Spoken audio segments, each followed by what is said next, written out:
Parte 24. O aço do próprio ninhada. A dança dos filhos não era um segredo para Raego. Ele a incentivara, afinal. Observar seus filhos, legítimos, bastardos, meio Dothraki, meio Westerosi, competirem, conspirarem e se testarem era como observar filhotes de dragão em um ninho, mordendo as asas uns dos outros para serem os primeiros a voar. Era uma forma de garantir que apenas o mais forte e mais astuto sobreviveria, digno de herdar seu império de ferro. No entanto, algo começou a mudar.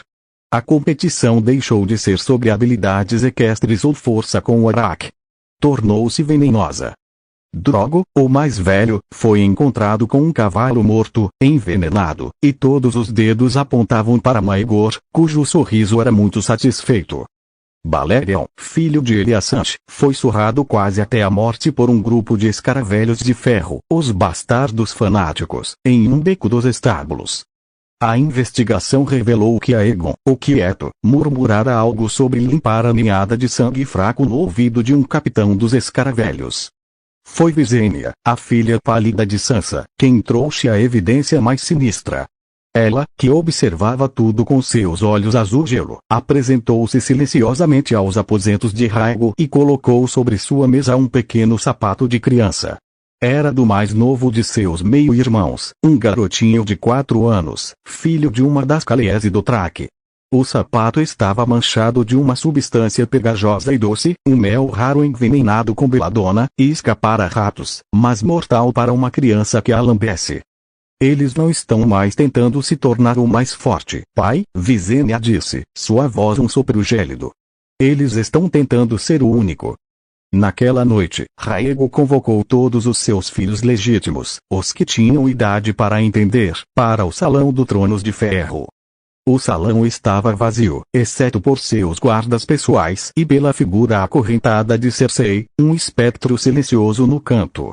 Os jovens príncipes e princesas formaram um semicírculo inquieto perante o trono, evitando os olhares uns dos outros.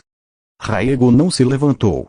Sentado naquele amontoado de lâminas, a coroa de Aegon pesando sobre ele, ele os observou por um longo momento, seu rosto uma máscara impenetrável. Um calazar dividido é um calazar fraco, sua voz ecoou, baixa mas cortante. Um dragão que morde sua própria cauda morre de fome. Ele inclinou-se para a frente. Eu os criei para serem garras.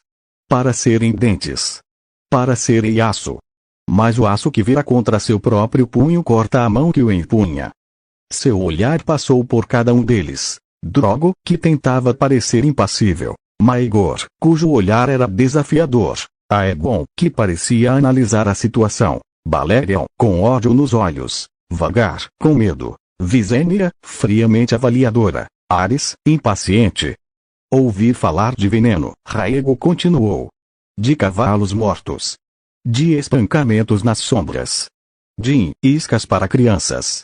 Ele fez uma pausa, e o peso dessas palavras pairou no ar. Isso não é força.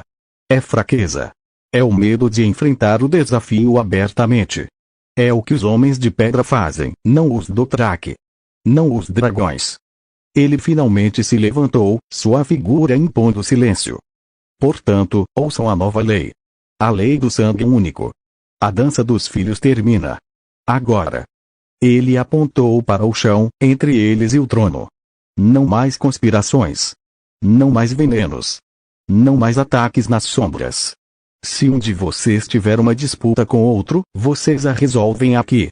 Diante de mim. Com palavras. Ou com aço, se as palavras falharem. Mas em combate aberto, com testemunhas. E eu serei o juiz. Seus olhos brilharam com um fogo perigoso. Mas se ouvir um sussurro, se encontrar um veneno, se souber de um ato covarde cometido por um de vocês contra outro, não punirei o culpado. Ele fez uma pausa dramática, garantindo que cada palavra fosse absorvida. Punirei todos vocês. O culpado morrerá lentamente. E os outros perderão algo que amam. Um olho. Uma mão. Um dragãozinho de estimação. A mãe. Ele olhou para Visenya, para Balerion, para Vhagar. Sua dor será coletiva. Se um falhar, todos sofrem. Vocês não são mais indivíduos. Vocês são o sangue único. O futuro do dragão. E se um galho apodrece, toda a árvore é cortada. O silêncio que se seguiu foi mais assustador do que qualquer gritaria. Era o som do medo sendo reorientado.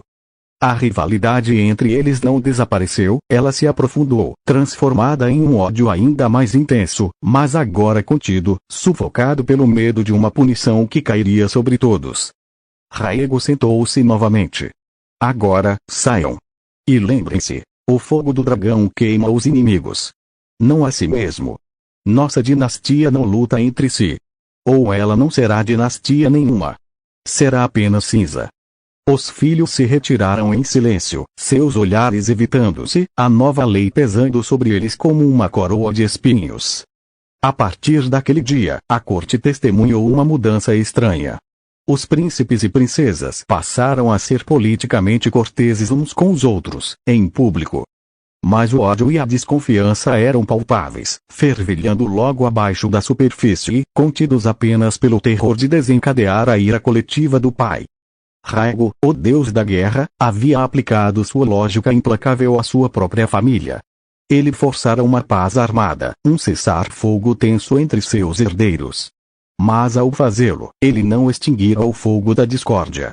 Apenas o comprimira, transformando-o em um carvão em brasa, pronto para explodir em chamas com ainda mais violência no momento em que sua mão de ferro não estivesse mais lá para contê-lo. Ele unira seu sangue com correntes de medo, construindo sua dinastia sobre as fundações frágeis e perigosas do terror mútuo.